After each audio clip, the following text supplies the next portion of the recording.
President Trump just posted one of the greatest explanations of Bitcoin of all time. That sounds crazy. It does, but it's not. He actually posted something that is a very concise explanation of Bitcoin. It's very well known as well. And this is coming from the President of the US. So I want to go through what he just said, what he just posted. If you don't fully understand Bitcoin, this is going to be for you. If you do understand Bitcoin, it's still worth watching because, again, this is something that you can probably bring to other people too if they're asking you what Bitcoin is, why it's important. And yeah, I've watched it a few times in the past, and every time I am just blown away with how great it is. So I'm going to play that for you. There won't be too much before we start. I will explain who this is that's talking after the speech. I'll also give some of my thoughts and explain why I'm here, of all places, in a car watching this. So if you don't mind, hit subscribe. If you want to trade crypto, there's a link underneath the video to BYDeFi. You can start trading using leverage there. You can actually see higher lows here, 3 higher lows in a row on the 5-minute. If you want to start trading, a lot of good investors do pick up leverage when they see a bet that's worth making. So if you do want to try out leverage trading, if you want to check out BYDeFi, they have some big bonuses going on right now. But let's get into what Trump just posted. He said, "This is the greatest Bitcoin explanation of all time," in quotes. And he has a 6-minute video. Let's watch it. Chairman Crapo, Ranking Member Brown, members of the committee. Thank you for the opportunity to speak with you today. My name is Peter Van Valkenburg, and I'm the Director of Research at Coin Center, an independent nonprofit focused on the public policy issues affecting cryptocurrency and public blockchain networks. What is Bitcoin? Bitcoin is the world's first cryptocurrency, and it works because of the world's first public blockchain network. What does Bitcoin do? It's simple. It lets you send and receive value to and from anyone in the world using nothing more than a computer and an internet connection. Now, why is it revolutionary? Because unlike every other tool for sending money over the internet, it works without the need to trust a middleman. The lack of any corporation in between means that Bitcoin is the world's first public digital payments infrastructure. And by public, I simply mean available to all and not owned by any single entity. Now, we have public infrastructure for information, for websites, for email. It's called the internet. But the only public payments infrastructure that we have is cash, as in paper money. And it only works in face-to-face transactions. Before Bitcoin, if you wanted to pay someone remotely over the phone or the internet, then you could not use public infrastructure. You would rely on a private bank to open their books and add a ledger entry that debits you and credits the person you're paying. And if you both don't use the same bank, well, then there'll be multiple banks and multiple ledger entries in between. With Bitcoin, the ledger is the public blockchain, and anyone can add an entry to that ledger, transferring their Bitcoins to someone else. And anyone, regardless of their nationality, race, religion, gender, sex, or creditworthiness, can for absolutely no cost create a Bitcoin address in order to receive payments digitally. Bitcoin is the world's first globally accessible public money. Is it perfect?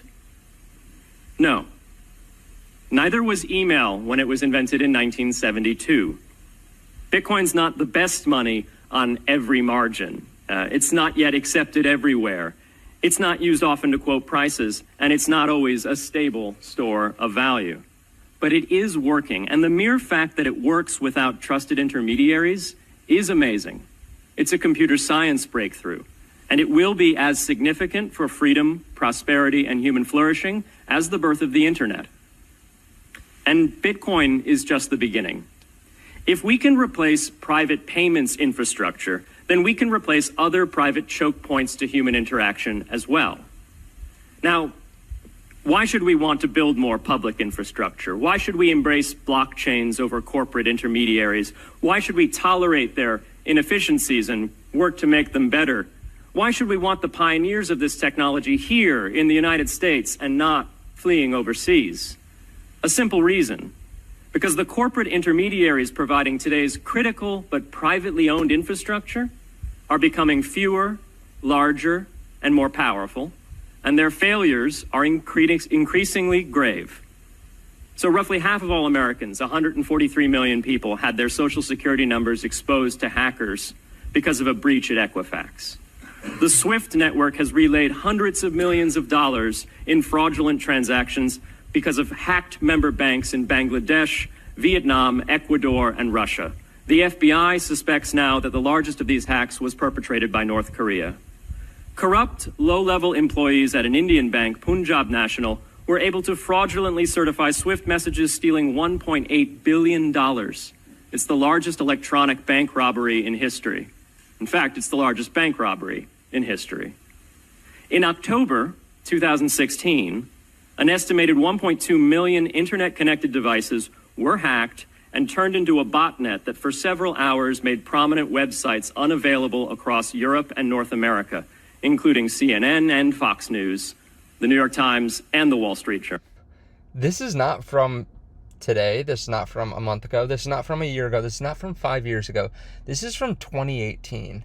And it's giving me chills because everything has just gone more the way that he's saying it is, right? How many times have we gotten our data taken from us? How many times has your privacy been taken away from you? It's just insane. Let's continue. And like just the monopolization of these digital payment infrastructures, it continues, right? Visa, MasterCard, these top banks in the world just get bigger and bigger and continue to swallow up your data. Increasingly, physical machines are being connected to the internet to augment their capabilities. They're wired through servers that are owned and maintained by private and trusted intermediaries, the so-called Internet of Things. Pacemakers from St. Jude's Hospital have been hacked.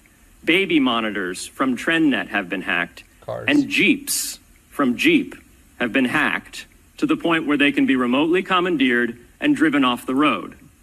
Now, those vulnerabilities are inescapable in systems that have single points of failure. It doesn't matter if the point of failure is a corporation or if it's a government. There shouldn't be a single point of failure. Similar choke points existed before the internet. If you wanted to deliver a message, you'd have to go through one of 3 television broadcasters or a handful of newspapers.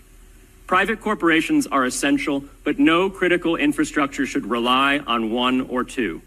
The internet removed single points of failure in communications infrastructure and ushered in a wave of competition among new media corporations building on top of its public rails. Blockchains can similarly disintermediate critical payments and IoT infrastructure. The technology is not yet ready to answer all of those questions today, but it is our best hope. And as with the internet in the 1990s, we need a light touch, pro-innovation policy to ensure that these innovations flourish in America for the benefit and security of all Americans. That sounds like what Trump is saying that he wants. But it's so interesting because 7 years ago, no one was paying attention to this. Like, no one cared about this. You can see partway through, it's funny, they cut to, I think it was some members of Congress, and they're not really paying attention. Like, one's wrapping up a phone cord, the other one's just like daydreaming. Half of the seats are empty, like they had taken a break or gone to the bathroom or something.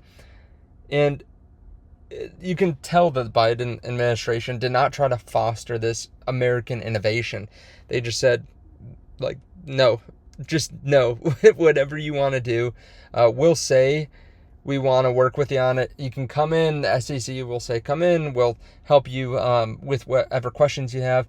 And then they'll just file a Wells notice and some lawsuits the next day. So it's just fascinating to see how far we've come. And this is the president of the U.S. posting this. I've actually posted this before on my channel, but I saw Donald Trump post this again, President Trump, and yeah, we're vacationing in this little trailer with our son, and like, that's why I'm in the car. He's going to bed, but I was like, I need a post about this because this is probably the best explanation of all time, and it's closer to a decade ago than people think. It is wild to think. I mean, Bitcoin was a few $1,000s then. Now people want to know. Now people wish someone had forced them to buy. Now everyone wishes that they had been paying attention to what was happening with Bitcoin. And at the end of the day, there's so much utility with Bitcoin. People say, oh, it's not tangible. It doesn't matter. You can send it across the world. It can store value. It can store your time. It can store your wealth. And it's fair and it's freedom. Bitcoin is freedom in my mind. Let me know your thoughts on this underneath the video. Again, if you do want to trade crypto, if you want to trade Bitcoin and try to get more Bitcoin or trade altcoins, you can actually use Coin M on BYDFi, which means like if you have XRP, you can trade XRP, the chart, with XRP as collateral, so you can actually get paid out in XRP.